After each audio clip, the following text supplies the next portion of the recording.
buenas tardes. Vamos a dar inicio a la conferencia de prensa de la Presidencia del Consejo de Ministros. Saludamos la presencia del jefe del Gabinete Ministerial, el señor Gustavo Aranzén Olaya, y a los señores ministros de Estado que lo acompañan. Adelante. Muchas gracias, muy buenas tardes. Como ya es costumbre, al finalizar los consejos de ministros, comparecemos ante la prensa para informar sobre los acuerdos que se han adoptado en estas reuniones. La sesión del Consejo de Ministros del día de hoy es la última del año. Comprenderán que la estamos realizando hoy día.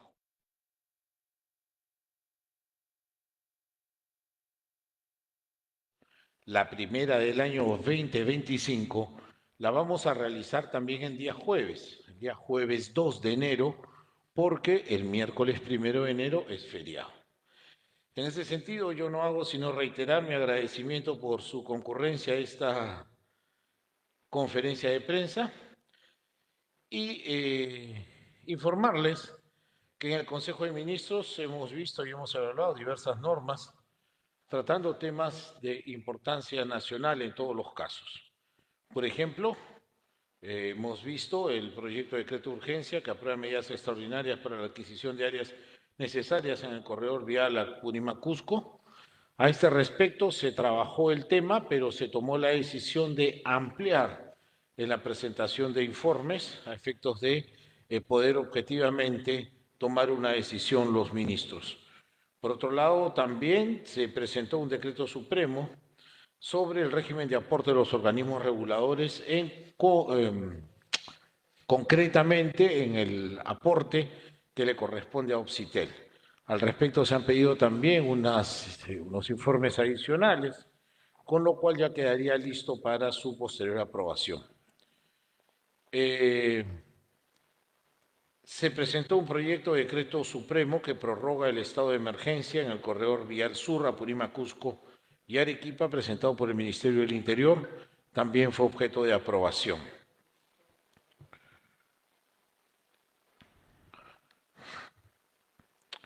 Me acompañan en esta conferencia de prensa el señor ministro de Economía y Finanzas, el señor ministro del Interior, el señor ministro de Energía y Minas y el señor ministro del Ambiente. Nos interesa sobremanera que al finalizar el año ustedes puedan conocer las cifras con las que en materia económica estamos terminando este 2024. Seguramente el ministro nos mencionará también las expectativas que tienen para el próximo año 2025. Por otro lado, y siendo la economía uno de los pilares de la gestión gubernamental, también lo es la seguridad. Por eso comparece ante la prensa. El día de hoy me acompaña también nuestro ministro del Interior, quien hará un balance de lo hecho en materia de seguridad ciudadana y, por supuesto, atenderá sus preguntas. El ministro de Energía y Minas, por su parte, nos comentará sobre los sucesos acontecidos en Talara, y de la misma manera el señor ministro del Ambiente nos explicará los alcances de la declaratoria de emergencia ambiental por 90 días que se han dictado en dicha zona.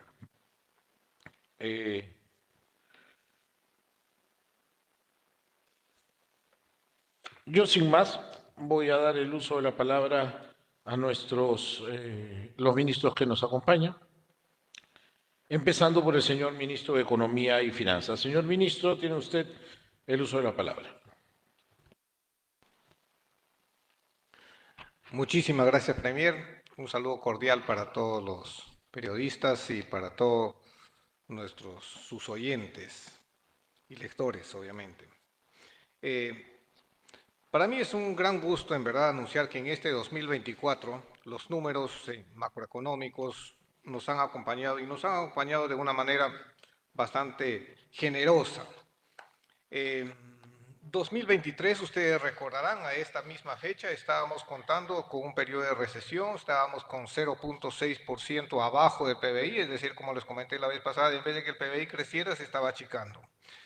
En este 2024 se han tomado acciones de parte del Ejecutivo, Se han tomado decisiones en la parte del gasto fiscal, se han tomado decisiones en la parte de apertura de mercados para darle más espacio al sector privado para que pueda trabajar.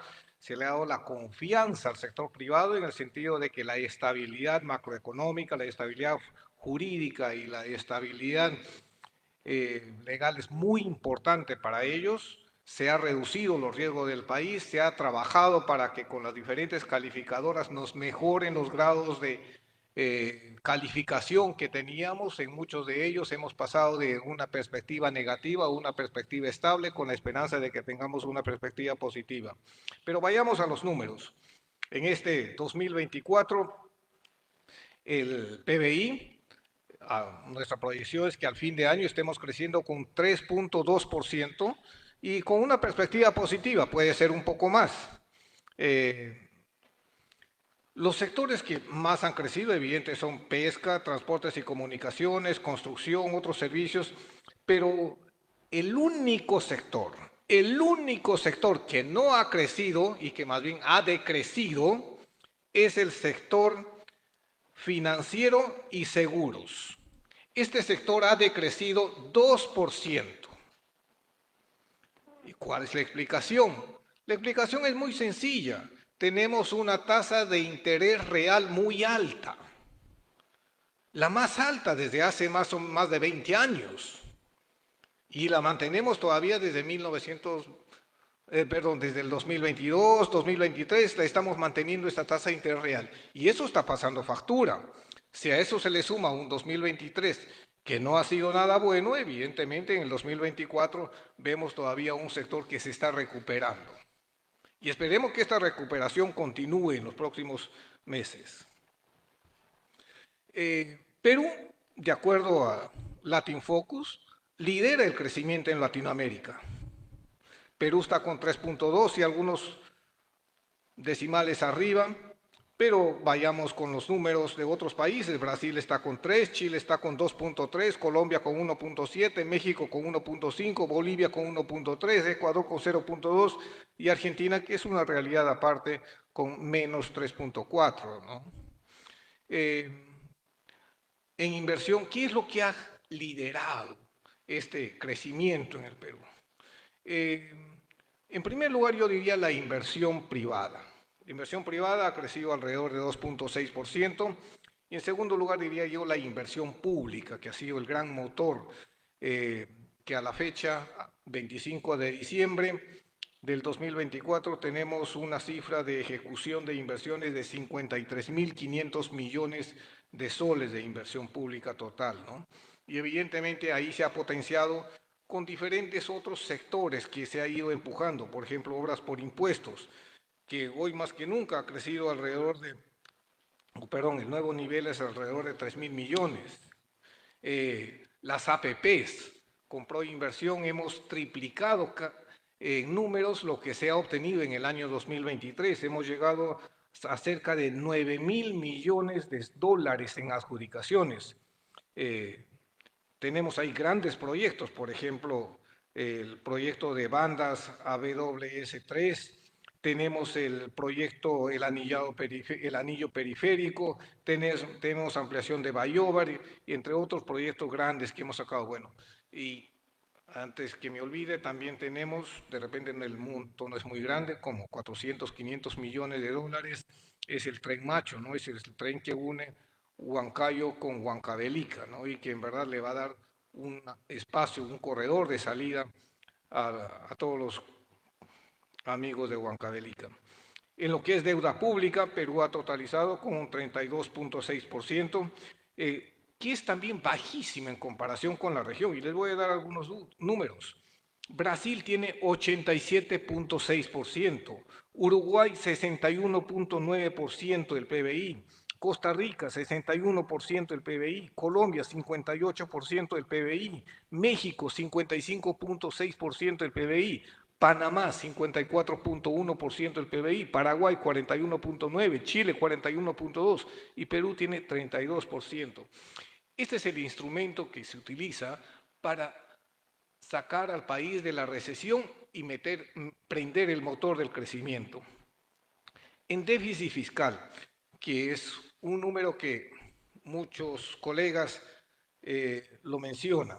Perú en noviembre Perú terminará este año con un déficit fiscal entre 3 a 3.3%, según nuestra proyección de los últimos días.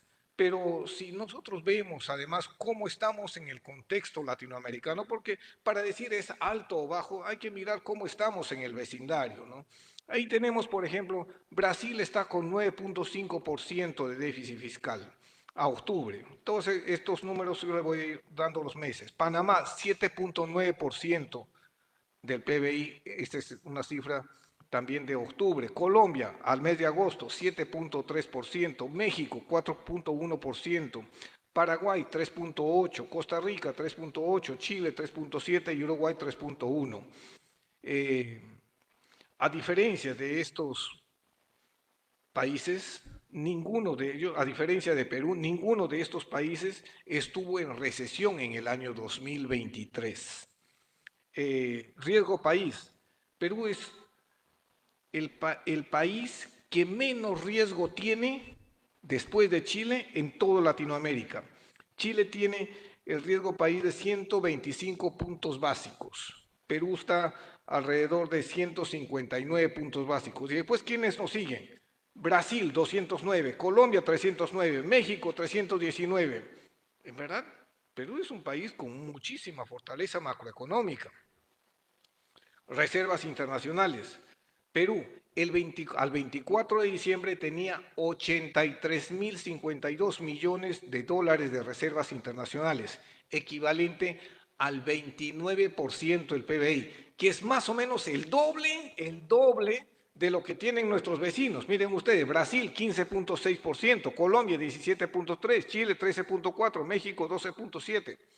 En ese aspecto, como les digo, Perú muestra enormes fortalezas macroeconómicas.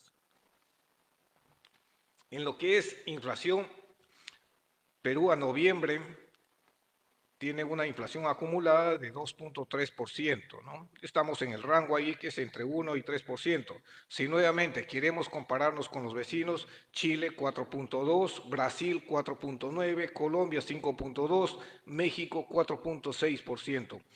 La diferencia entre estos países que les digo es que ellos todavía mantienen una inflación alta porque no quieren no quieren poner una tasa de interés tipo Banco Central muy alto para así reducirle el nivel de liquidez, ¿no? Porque temen que esto podría tener efectos reales, ¿no? Que como en el caso del Perú lo hemos visto, tuvo efectos reales, pero solamente focalizado en el sector de seguros y en el área financiera, ¿no? Indicadores adelantados en la actividad económica nos indican que Perú podría estar bordeando un crecimiento algo superior al 3.2% que tenemos. Hay diferentes indicadores como los de electricidad, pero déjenme mencionarles uno que a mí me importa bastante. Importación de bienes de capital. Este indicador, por ejemplo, ha aumentado 13% en noviembre y acumula 8 meses de crecimiento consecutivo. Esto nos hace pensar que tenemos un 2025 con un muy buen pie. Vamos a tener un buen inicio del año 2025 y unas buenas perspectivas de crecer a la tasa que hemos programado, que es una tasa conservadoramente que compartimos con el Banco Central de 3%, perdón. En lo que es indicadores de expectativas empresariales, ustedes saben que el Banco Central hace sus encuestas de expectativas empresariales tanto a 3 como a 6 o 12 meses en diferentes conceptos. En este tramo, en estas encuestas, de las 12 preguntas que hace el Banco Central, 12 de ellas están en el tramo optimista y esto no es de ahora ni es del mes pasado, van 6 meses consecutivos que se refleja este contexto favorable para las inversiones. Hablando de inversiones, el próximo año Perú estaría creciendo alrededor de 4 a 4.4% en inversión privada, pero siempre les comento a mis colegas y siempre que tengo la oportunidad menciono, eso no es suficiente para Perú. Perú tiene que crecer, la inversión privada en el Perú tiene que crecer a tasas superiores de 7%, porque eso de alguna manera nos va jalando el PBI hacia tasas de 5 a 6 o de repente más de crecimiento, que es lo que necesita el Perú para reducir la pobreza y para darle mayor bienestar a la población. Hay diferentes medidas que se tienen que impulsar en el año 2025. Desde los puertos que tenemos van a tener un dinamismo formidable, y principalmente el puerto de Chancay, los puertos del Callao, el aeropuerto. Tenemos nosotros que darle un entorno más favorable, más estable, más seguro, más predecible a todo lo que es el territorio nacional. Tenemos que combatir las actividades ilegales como la minería ilegal, el narcotráfico, tala ilegal, pesca ilegal y contrabando, ¿no? Tenemos que promover más la inversión privada. Este es un punto central, sobre todo en el área portuaria, en el área de irrigación, en el área de transportes y en el área de inversión minera, sobre todo. Ahí tenemos alrededor de 51 proyectos, muchos de ellos están en estudio, otros ya están en la fase de exploración. La salida de Tía María, de La Granja y otros proyectos en la zona de La Encañada, en Yanacocha, Sulfuros, Conga, Galeno, Michiquillay. Yo creo que van a darle un dinamismo enorme a la economía.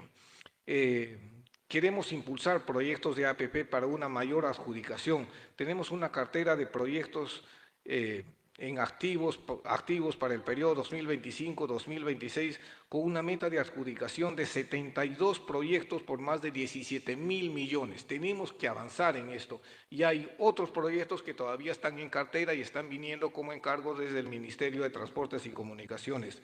Y un punto muy importante, tenemos que simplificar procesos. Muchas veces nuestros inversionistas encuentran que los procesos para hacer inversión en el país son largos, son tediosos, son costosos y a veces son con finales impredecibles. Es eso lo que tenemos que trabajar. Así es que eso es lo que tengo que mostrarle, Premier, señores periodistas. Mi resumen, digamos, ha sido un año 2024 con muchos retos. Los números han sido muy favorables gracias al apoyo en todo esto de la presidenta Boluarte. Yo no dejo de desconocer siempre su empeño en tratar de empujar el mayor nivel de ejecución del presupuesto público en obras de inversión. Ella siempre, en todos los consejos de ministros, es la que siempre anda tras de estos números. Debo reconocer eso. También debo reconocer la estabilidad que le ha dado a la economía. Ella no quiere que se cambien los impuestos que tienen que afectar a la inversión. Quiere mucha estabilidad porque dice que el riesgo es el peor enemigo de un país que quiere crecer en base a inversión privada. Y es cierto, lo que más teme un inversionista privado es el riesgo. Y es por eso que nosotros trabajamos para reducir eso, el riesgo, porque la inversión privada en el Perú es el 80% del total de la inversión. Si nosotros no cuidamos al inversionista privado, en verdad no estamos apostando por el desarrollo y por el crecimiento del país. Muchísimas gracias, Premier. Gracias.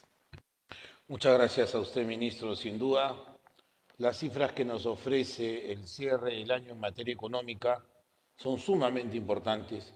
En la gran mayoría de indicadores que el ministro ha ofrecido, se puede ver al Perú como el país número 1 en la región. Y eso es muy importante. Y esto es el esfuerzo de todos, sin duda alguna, y es el manejo responsable de la política económica que se ha seguido durante este año. Vamos a hacer el uso de la palabra ahora al señor ministro del Interior, el doctor Juan José Santibáñez Antunes.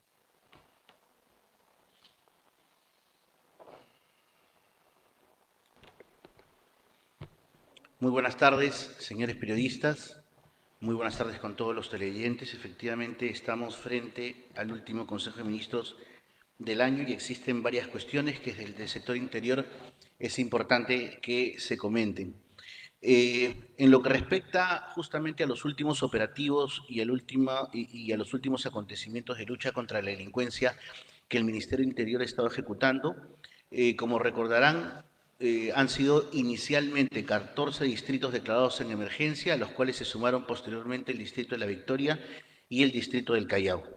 Dentro de estos distritos declarados en estado de emergencia, nosotros hemos podido ejecutar varios operativos que han significado una variación en la comisión de diversos delitos, de los delitos de robo, de sicariato, de extorsión. Y tenemos, por ejemplo, que en San Juan del Lurigancho se tiene una reducción del 18%, en Comas una reducción del 16%, en Los Olivos una reducción del 20%, en Independencia una reducción del 20%, en Villa El Salvador una reducción de más del 30%, en Puente Piedra una reducción del 19%, en el RIMAC una reducción del 30%, en Lurigancho una reducción del 7%, en Ventanilla una reducción del 4%, en Ancón una reducción del 22%, y en el Callao en general se ha tenido aproximadamente una reducción del 23%.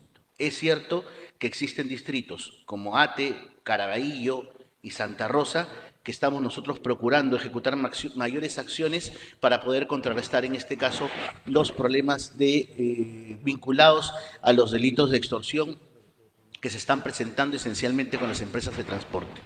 Pero algo nosotros queremos ser bastante claros con respecto a este tema. Las extorsiones, en este caso, en empresas, por ejemplo, de transporte, son extorsiones que vienen desde hace aproximadamente 4 años.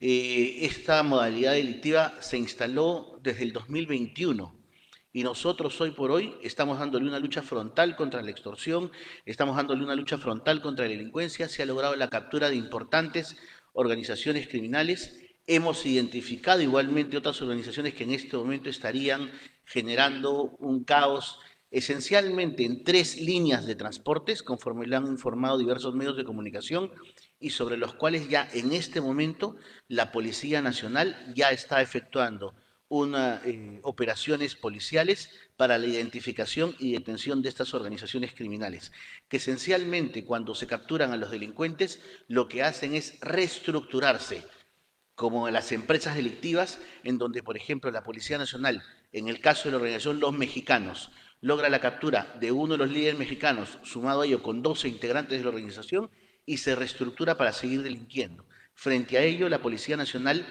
tiene plenamente identificados estos sujetos y está en este momento en procesos tanto de investigación como de persecución del crimen organizado. Adicionalmente a ello, existen cuestiones que son importantes o de relevancia en la comunidad. Primero, se ha autorizado el viaje de policías a Colombia para extraditar a Wanda del Valle Bermúdez, expareja del maldito Cris. Como se recordará, esta señorita ha sido solicitada por la justicia peruana y en razón de ello se inició un proceso de extradición. El proceso ha concluido con la decisión del Estado de entregarle al Estado peruano a esta persona para que sea sometida a la justicia aquí en nuestros tribunales. Ya se autorizó, ya se suscribió la resolución ministerial para el viaje de los efectivos policiales que van a estar a cargo de ejecutar este mandato judicial.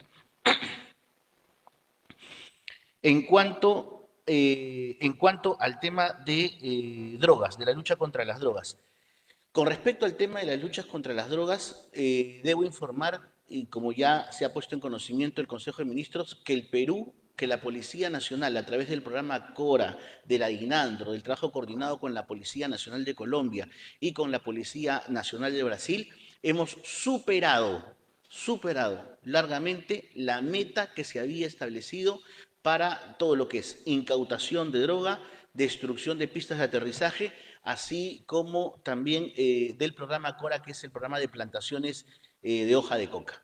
Se ha superado considerablemente la meta que fue trazada para este año, para el 2024, y esperamos que el 2025 podamos incluso superar la meta que es más de 125.000, en este caso, hectáreas que se están reformulando para que no puedan dedicarse al cultivo del hoja de coca, y más de 111.000 toneladas incautadas. Con respecto al tema del retiro de la ayuda de Gran Bretaña comunicado o hecho público por un medio de comunicación, que hizo referencia a que Gran Bretaña le habría quitado el apoyo a la DINANDRO de nuestra policía, alarmando falsamente, como tiene la costumbre de hacer este diario, falsamente con noticias que son ajenas a la realidad. No solamente las relaciones con el embajador Gavin Cook de Gran Bretaña son de las mejores, sino que además es absolutamente falso que Gran Bretaña le haya retirado el apoyo a la DINANDRO. Es más, hace aproximadamente 2 semanas ha dado inicio al último curso del proceso de modernización en la lucha contra las drogas, justamente financiado por el gobierno de Gran Bretaña. Y lo que ha ocurrido, o lo que existió, fue simplemente un tema administrativo en donde una contribución del gobierno inglés fue destinado para otro rubro que no había sido estipulado, y lo que se solicitó, como suele ocurrir, fue que se reconduciera, pero no es que se haya quitado el apoyo, sino simplemente que se sustraiga esos montos para la actividad que se había proyectado y que se derive exactamente para la actividad para la cual estaba siendo financiada. Eso no significa un retiro del apoyo de Gran Bretaña a Salainandro, por el contrario. Lo que se ha hecho es reestructurar para reforzar los puntos que, en colaboración con el gobierno inglés, nos conviene a nosotros en la lucha contra las drogas. El pase a la situación de retiro de efectivos de la Policía Nacional del Perú de oficiales. Bueno, para empezar, debo señalar que esto no ha terminado. Mañana sale otra lista de pases a la situación de retiro por causal de renovación de cuadros y son 200 efectivos más que pasan a la situación de retiro de acuerdo al artículo 88 y 89 de la Ley de Régimen de Personal de la Policía Nacional del Perú. El pase a la situación de retiro por causal de renovación de cuadros es una forma de retirar al personal de la situación de actividad que se encuentra inmerso dentro de las propias causales descritas en la ley, así como el Decreto Supremo 16.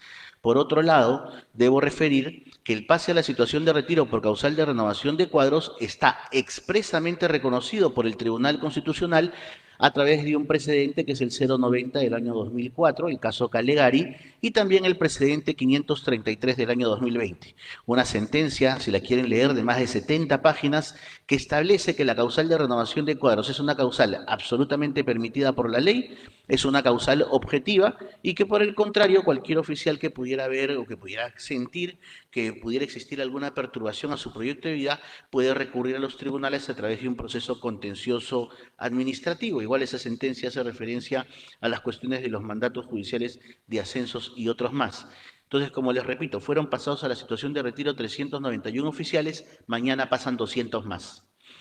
Y se va a publicar la lista en el portal de la Policía Nacional del Perú. Y la causal es igual, causal de renovación de cuadros en la Policía Nacional del Perú. Con respecto al tema de los cambios, que también resultan ser de algún interés, debo referir que de acuerdo a la Constitución, artículo 168 y siguientes, la Policía Nacional del Perú es una institución constitucionalmente reconocida que se rige por sus propias leyes y reglamentos. Por tanto, no existe ningún tipo de injerencia política y mucho menos puede existir tampoco ningún otro tipo de presión para que un oficial o no pueda ser derivado, trasladado, reasignado, porque eso corresponde a lo que se denomina dentro de la Policía Nacional la necesidad del servicio. Y esto está, como repito, expresamente regulado en la ley de cambios, en la Policía Nacional del Perú.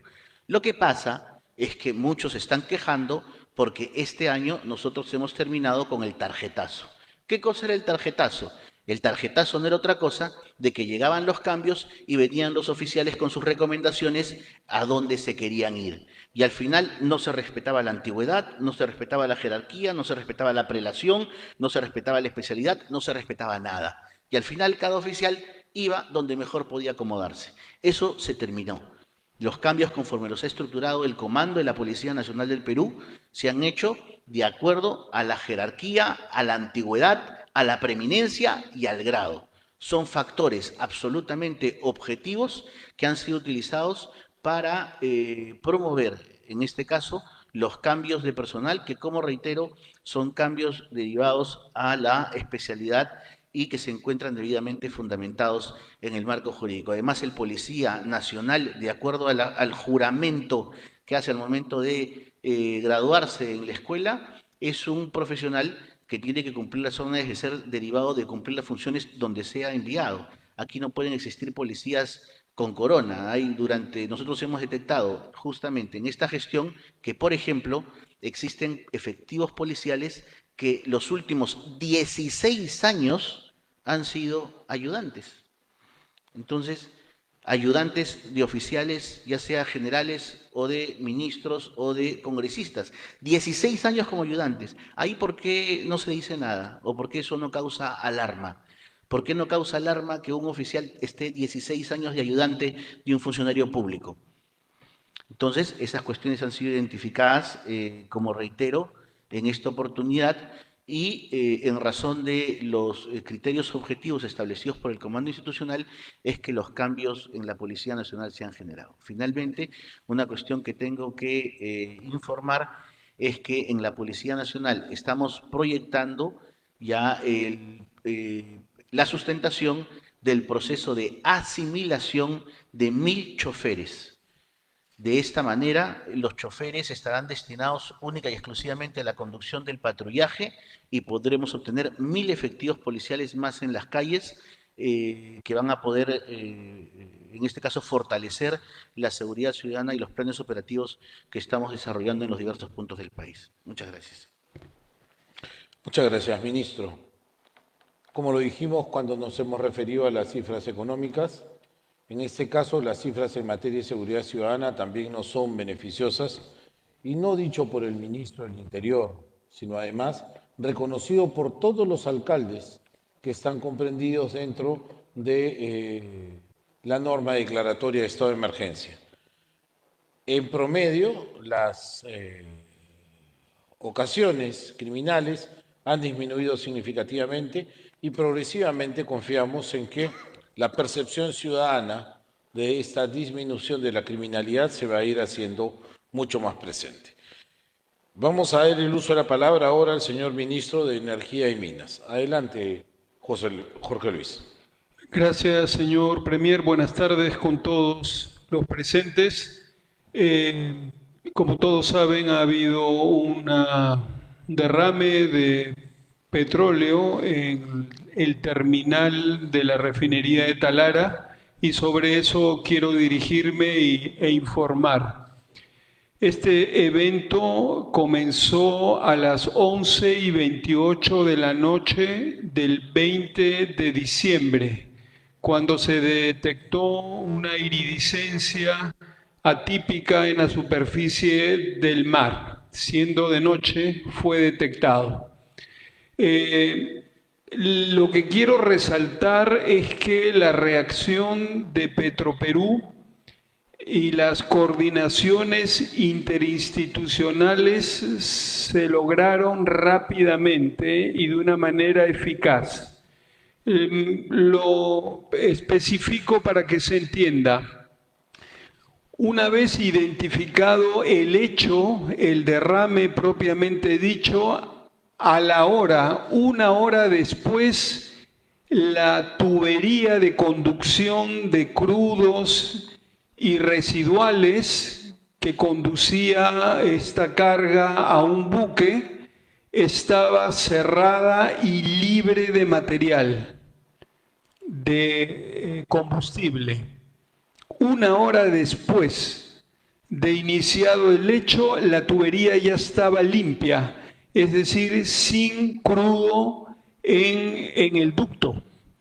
2 horas después del hecho, las autoridades fueron notificadas. Las instituciones relacionadas con este tipo de incidentes fueron notificadas 2 horas después del derrame. 12 horas después, la OEFA y los INERMIN emitieron los primeros informes técnicos.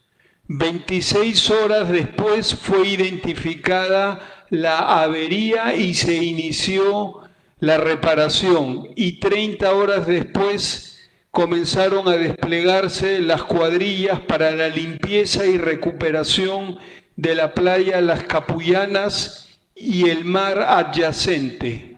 En 30 horas todo se activó, la información circuló, las notificaciones se realizaron, los flujos fueron cortados, la falla identificada y reparada. Esta ha sido una reacción sumamente rápida y profesional. Por otro lado, las coordinaciones También se hicieron rápidamente, por supuesto, a nivel del organismo supervisor de inversiones en energía y minas, o SINERMIN, el organismo de evaluación y fiscalización ambiental, o EFA, la DICAPI, el Ministerio del Ambiente, el Ministerio de Energía y Minas, Produce, INDECI, el ANA y la Dirección Regional de Energía y Minas. Todos fueron notificados y comunicados pocas horas después de realizado o descubierto el incidente. Son más de 9 instituciones públicas que desde la madrugada del 21 de diciembre empezaron y continúan sus coordinaciones y acciones de acuerdo a sus propias funciones. Hoy en día, lo que estamos haciendo al día de hoy, en este momento, es monitorear y hacer un seguimiento a los trabajos de mitigación y remediación que continúan y continuarán hasta que indique lo contrario el organismo de supervisión y fiscalización, OEFA. Las playas en este momento, la playa de La Capullana ya se encuentra libre de crudos. Las otras playas que se indicaba que podían estar impactadas han sido revisadas y ya no están impactadas. Y el mar se sigue monitoreando, la superficie del mar se sigue monitoreando en busca de residuos de petróleo. Por otro lado, las instituciones involucradas hemos mantenido una comunicación en medios, lo estamos haciendo ahora también, para mantener informada a la opinión pública, y ya se inició el diálogo en Lobitos con los grupos de interés. El diálogo se inició el 24 de diciembre y continuará el día de mañana a las 9 de la mañana en Lobitos con la participación del gerente general de Petroperú. Respecto a las compensaciones por daños económicos, estas están normadas en el Decreto Supremo 081/2007 EM en su anexo 4. O sea, de que esta normatividad le pone un marco legal a el tema de las compensaciones y, por supuesto, ayuda mucho a encaminar las expectativas y los esfuerzos económicos. Quiero terminar dando las garantías a todos ustedes, al país, de que este lamentable suceso, que son frecuentes, y hay que decirlo, en las industrias extractivas masivas, suelen pasar este tipo de eventos que por supuesto deben ser debidamente controlados, monitoreados y reparados. Este evento, específicamente en el terminal multiboyas de Talara, ha sido abordado rápidamente y coordinadamente. Eso hay que rescatarlo. Hemos tenido otros problemas años anteriores donde la reacción no fue de esa manera. Esperamos de que finalmente podamos superar esta situación, Petroperú restablecer sus actividades con mayores niveles de seguridad, la población debidamente atendida y el medio ambiente debidamente rehabilitado. Muchas gracias. Muchas gracias, ministro. No dejamos de expresar nuestra solidaridad con los vecinos, los pescadores y, cuando no, los comerciantes de la zona que se ha visto afectada por esta fuga de combustible. En todo caso, informar también, como ya lo ha dicho el ministro, que las actuaciones por parte de los organismos encargados de la limpieza y remediación se encuentran prácticamente concluidas. Acabo de leer hace un momento que el propio alcalde de Talara reconoce que esas acciones se han realizado y continuarán hasta su culminación en cada una de las zonas que se hayan visto afectadas. Esto demuestra que tenemos una gobernanza que reacciona inmediatamente cuando este tipo de sucesos, que son accidentes imprevisibles, se presentan. Y por otro lado, aprovecho también para felicitar la coordinación entre el Ministerio de Energía y Minas, el Ministerio del Ambiente, OEFO, SINARMIN, la propia empresa Petroperú y los gobiernos distritales de la zona. Voy a hacer el uso de la palabra ahora al señor Ministro del Ambiente, el señor Juan Carlos Castro. Adelante, Juan Carlos. Muchas gracias, señor Premier. Buenas tardes a los señores miembros de la prensa y por su intermedio a los que nos están hoy viendo.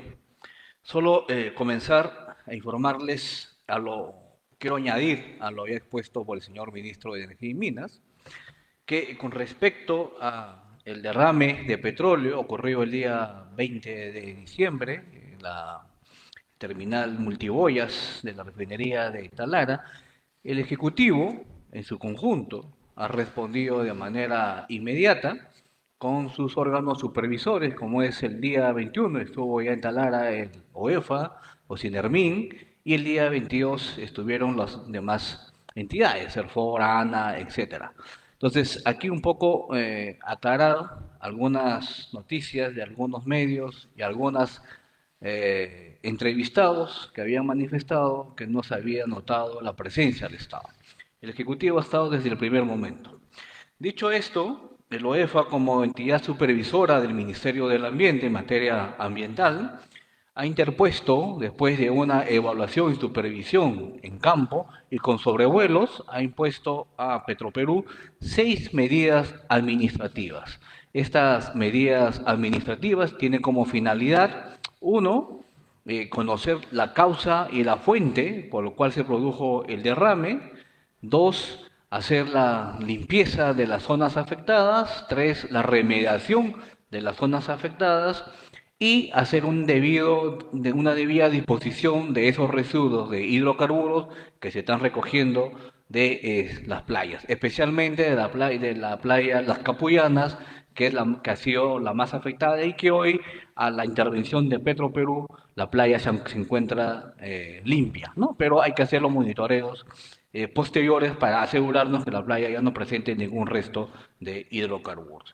En virtud a esa disposición que impuso el OEFA, se reunieron OEFA, SINERMIN, DICAPI, MINSA, el Gobierno Regional de Piura, SANIPES, IMARPE, la Autoridad Portuaria Nacional, CERFOR, el MINCETUR, la Autoridad Nacional del Agua y el Ministerio de Energía y Minas para evaluar la situación de este incidente, y se determinó el día 23 declarar en emergencia ambiental la zona de las que comprende el ámbito geográfico de 7 playas en las provincias de Talara y Lobitos. Así que ese es lo que queríamos informarles de la acción que ha tenido esa declaratoria de emergencias por 90 días hábiles, en los cuales se tendrá que remediar y atender todas las áreas que han sido afectadas por el derrame de hidrocarburos.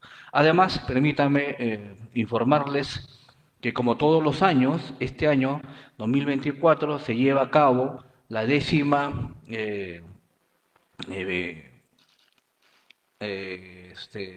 premiación del Premio Nacional Ambiental Antonio Brag Eje, ¿no? En su 10ª versión. Esta es la máxima distinción que se otorga a personas naturales y personas jurídicas que han contribuido con la conservación del ambiente, que han contribuido con sus acciones a mejorar la calidad ambiental del país, y esta calidad ambiental del país ha contribuido también a la mejora de las poblaciones. Hasta el año pasado se han beneficiado 1.700.000 personas con la implementación de estas acciones, que es parte de los premios. Para este año tenemos 134 postulaciones, 23 regiones las que están postulando, en 5 categorías: categoría calidad ambiental, cambio climático, ciudades sostenibles, cultura ambiental y diversidad biológica. Esta premiación del Premio Nacional Ambiental Antonio Brac será otorgada el día 2 de enero a los ganadores y también a los que han recibido una mención honrosa. Esto es por cuanto quería informar, señor Premier. Muchas gracias. Pues muchas gracias, ministro. Voy a aprovechar antes de pasar a las preguntas para informar sobre una noticia que se vino repitiendo a lo largo de estos días feriados, que tienen que ver con el general de Ejército en situación de retiro, Juan Rivero Lasso. Se ha informado que hace ya unos 15 minutos, un poquito más, el general Rivero Lasso ha sido puesto en libertad.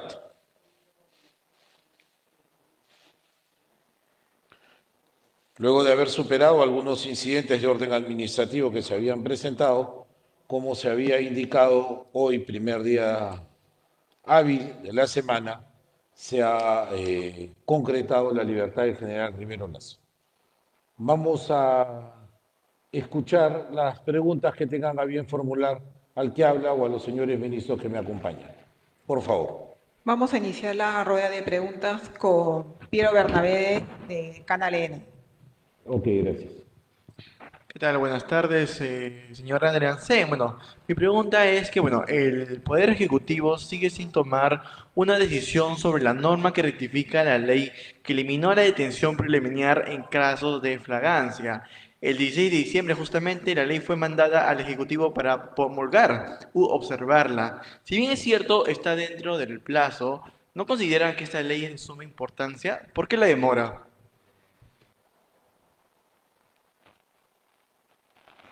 Mire usted, efectivamente, ha llegado la autógrafa sobre la ley que usted indica.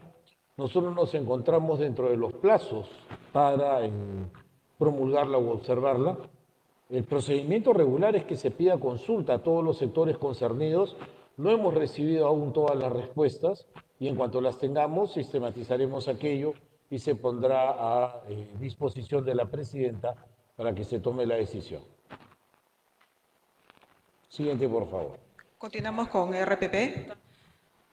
Buenas tardes, ministros. Estamos en vivo para la multiplataforma de RPP. La consulta es la siguiente. Anoche se conoció el fallecimiento del presidente del directorio de la empresa Frigo Inca, proveedora del programa Caliwarma, que es también investigada junto al vocero presidencial, el señor Freddy Hinojosa.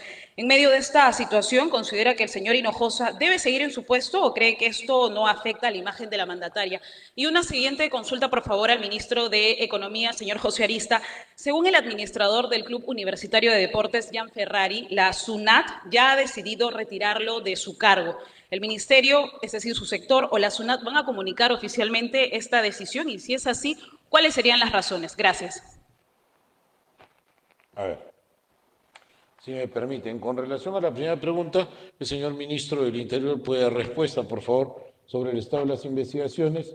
Y con relación a la segunda pregunta sobre el Club Universitario de Deportes, va a responder el señor ministro de Economía y Finanzas por ser titular del sector al que está adscrito SUNAT. Por favor, colegas. Muchísimas gracias, señor Premier. Bueno, efectivamente, el día de ayer, en horas de la tarde, la Policía Nacional del Perú fue informada de un hecho que se había generado aproximadamente al mediodía, y esto era la muerte de la persona justamente identificada como representante, en este caso, de la empresa que viene siendo investigada por los casos en Caliwarma. La Policía Nacional del Perú, conjuntamente con el Ministerio Público, inmediatamente procedió al levantamiento del cadáver, el mismo que ha estado sujeto a una necropsia. Los resultados de la necropsia, por lo que he sido informado, es que la causa de la muerte es la herida punzocortante generada justamente a la altura del cuello, lo que generó un shock hipovolémico.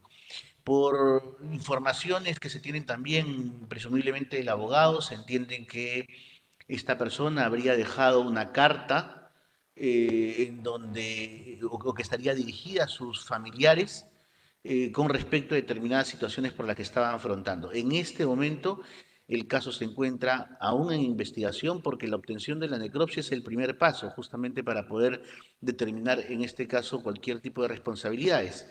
Pero lo que sí podemos referir, por ejemplo, es que no solamente se ha tenido ese resultado en la necropsia, sino que además la puerta de la habitación del local donde estaba la persona no está forzada, no existen indicios de ningún tipo de violencia, no existen tampoco indicios corporales de algún tipo de enfrentamiento.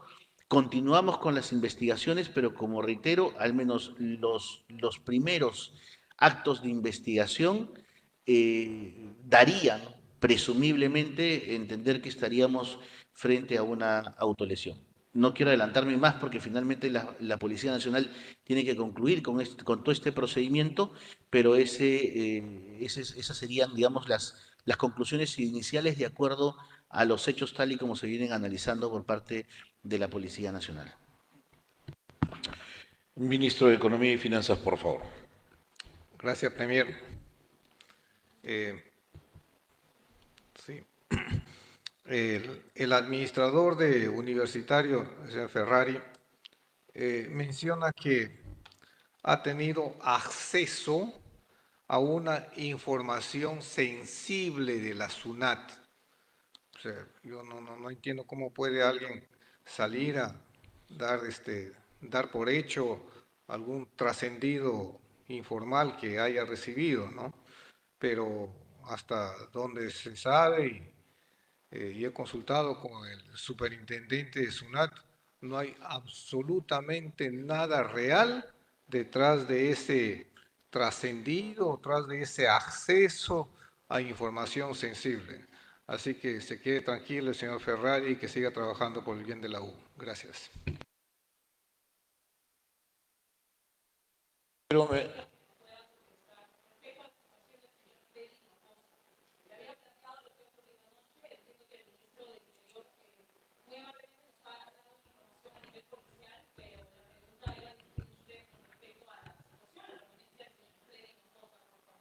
La permanencia del señor Hinojosa no se ha discutido. Él continúa en su cargo y continuará haciéndolo como cualquier otro funcionario del Poder Ejecutivo, en tanto la señora presidenta conserve su confianza por él. Continuamos con Marice Vega de Latina. Sí, Premier Ministro, buenas tardes. Hay otra norma bastante importante que aún no ha sido promulgada y es la ampliación del Reinfo y justamente a partir de ello hay sectores de mineros que están anunciando ya un paro para el día 30 de diciembre, afectando justamente, bueno, la movilización que se da normalmente en estos días previos de fiestas. ¿Qué medidas se están tomando al respecto? Y si me permite una segunda pregunta, ¿cómo cae en el Ejecutivo la apertura de una investigación al ministro de Educación, Morgan Quero, por el delito de discriminación? La primera pregunta la va a responder el señor ministro de Energía y Minas. Sí, la autógrafa de ley remitida por el Congreso al Ejecutivo ya llegó hace varios días. Ha sido evaluada por los sectores. Energía y Minas ya expresó su voluntad de no objetar la autógrafa. Esperamos que el despacho de la Presidencia de la República tome una decisión final en las próximas horas en referencia a la promulgación de la referida autógrafa.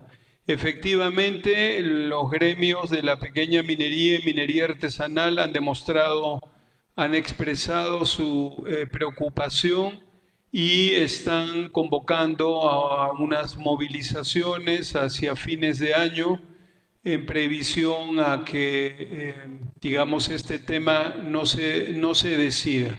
Pero quiero expresar claramente de que el Ejecutivo sí se va a pronunciar respecto a la referida autógrafa y va a tomar una decisión en las próximas horas. Muchas gracias.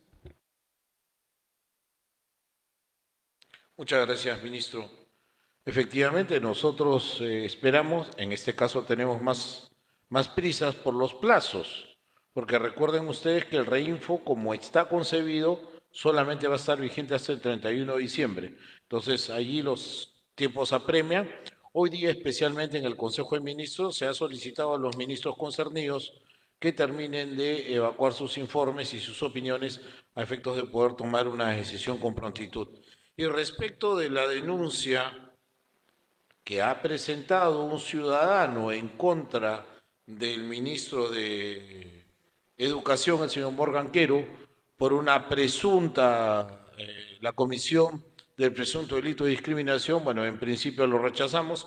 En segundo lugar, recordamos que el ministro, por su propia condición, es un funcionario aforado y, en consecuencia, como en todos los otros casos, yo no hago sino creer que el ministro se va a poner a derecho y sabrá explicar exactamente como ya lo hizo ante la prensa, que no se trataba de el dicho en contra de ningún manifestante, sino que se estaba refiriendo más bien a los criminales que asesinan cruel y salvajemente a nuestras niñas. Pero en fin, eso será objeto también de una explicación que estoy seguro el señor ministro podrá dar ante las autoridades competentes. Siguiente pregunta, por favor. Continuamos con Miriam Torres de La República. ¿Qué tal? Buenas tardes, Premier y ministros. La primera consulta con referente al ministro del Interior, como se sabe, hace unos días asistió a la DIVIAT tanto el capitán Junior Izquierdo con su abogado, en las cuales asistieron justamente a la citación porque se sabe que ya se dio inicio a la extracción de datos para poder conocer sobre todo la autenticidad de los audios en las cuales usted supuestamente habría tenido una reunión con el capitán Junior Izquierdo, que responde justamente a lo dicho por el abogado, en la cual menciona y le pide en todo caso someterse a peritaje asegurando que se trataría de su voz. Y como segunda consulta, a los ministros de Energía y en este caso del Ambiente, como ustedes han mencionado, el alcalde de Talara se ha pronunciado con referente a este derrame de petróleo, en todo caso en la región de Piura. Si ustedes han podido abordar en este Consejo de Ministros de repente algún tipo de bono para los pescadores, porque se sabe en este caso que en lo que ocurrió en el año 2022 en Ventanilla, hasta el momento hay una cantidad de pescadores que no han sido indemnizados y que siguen exigiendo justicia tras lo ocurrido. Gracias. Vamos a hacer el uso de la palabra para la respuesta de su primera pregunta a nuestro ministro del Interior e inmediatamente el señor ministro del Ambiente y ministro de Energía y Minas, por favor. Muchísimas gracias, señor Premier. Yo, como lo he reiterado miles de veces, los audios justamente atribuidos no me pertenecen y estamos sometidos, en este caso, a un procedimiento fiscal, en donde se están iniciando los procedimientos de extracción y yo soy muy respetuoso de dichos procedimientos en donde estoy participando a nivel de mi abogado o con mi defensa legal. Por tanto, así, cualquier cosa que yo tenga que referir o que informar o que responder a cualquiera de las partes, lo voy a hacer dentro del proceso y no en esta vía pública. Gracias. Gracias, ministro. El ministro del Ambiente, por favor. Muchas gracias, Premier. Como se manifestó, la declaratoria de emergencia ambiental es para el orden de la intervención del Ejecutivo en la emergencia que se ha declarado en Talara, y la finalidad es la causa, conocer el daño, conocer a los afectados, para que después, en lo que ya ha explicado el señor ministro de Energía y Minas, hay un decreto supremo que regula la compensación para los terceros afectados, ¿no? Esa regulación implica, uno, que el operador, en ese caso Petroperú, identifique el ámbito afectado y quiénes son los afectados para que de ahí inicien las negociaciones. Y entendemos que esa reunión previa es el día de mañana con los afectados, que son los pescadores, y determinarán cuál es el procedimiento y los próximos pasos a seguir para el proceso de compensación que se cree en ese espacio de diálogo. Gracias, Premier. Gracias, ministro. Para complementar la respuesta, nuestro señor ministro de Energía y Minas. La empresa Petroperú, empresa pública de derecho privado, es quien debe identificar a las personas y a las organizaciones impactadas económicamente y debe definir una estrategia de compensaciones de acuerdo al Decreto Supremo 081-2007 EM Anexo 4. Es la empresa Petroperú la que tiene que resolver el tema de las compensaciones a los que han sido afectados por este evento. Muchas gracias, ministro. ¿Vamos a concluir? Sí. Por favor. Continuamos con Mari Carmen García de Willax. Muy buenas tardes, ministros. Dos preguntas muy puntuales. Una de las promesas del gobierno fue aumentar el sueldo mínimo antes de fin de año. Estamos al borde y aún no hay una confirmación. ¿Se va a dar esto antes de que acabe el 2024? Y la segunda es si va a haber algún tipo de cambio en el gabinete, teniendo en cuenta de que se ha criticado mucho de que el gabinete se encuentra bastante desgastado, sobre todo en las figuras de la Premiatura y de Interior. Incluso lo ha mencionado un ex integrante como Javier Olachea. Gracias.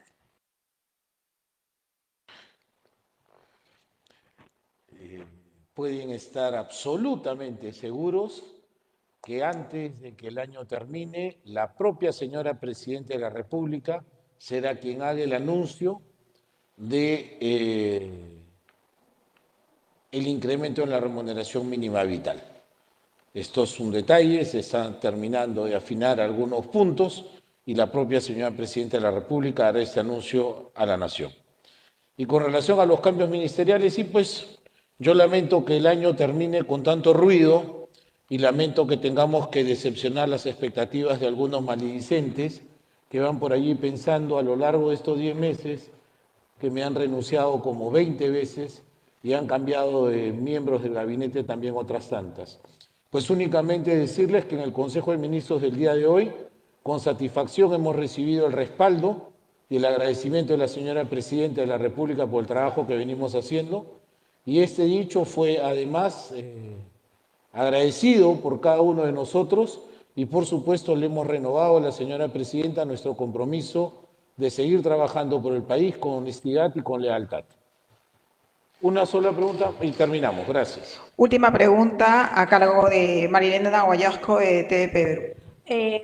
Premier, la pregunta va para usted.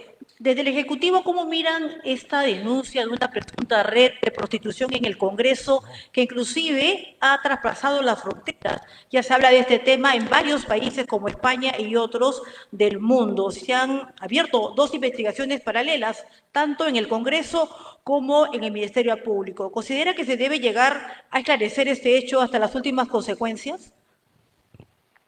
Bueno, en primer lugar tengo que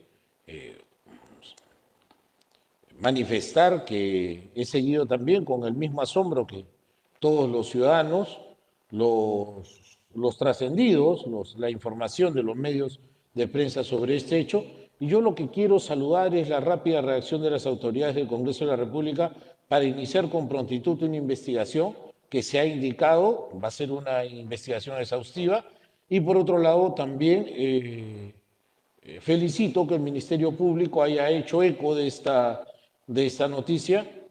Lamentablemente, como usted lo ha manifestado, una noticia que ha trascendido nuestras fronteras, ha llegado a los canales del extranjero y eso no ayuda a la imagen que una institución y un país. En consecuencia, desde donde nos encontramos no hacemos sino expresar nuestra preocupación y invocar a las autoridades competentes para que a la brevedad posible se realicen estas investigaciones y, si hubiese lugar, se determine la responsabilidad individual de cada uno de los que estén involucrados en ello.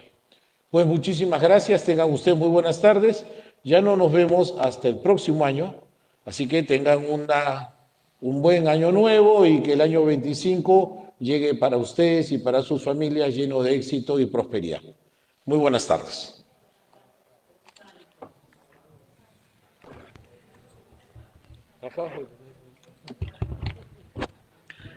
La conferencia.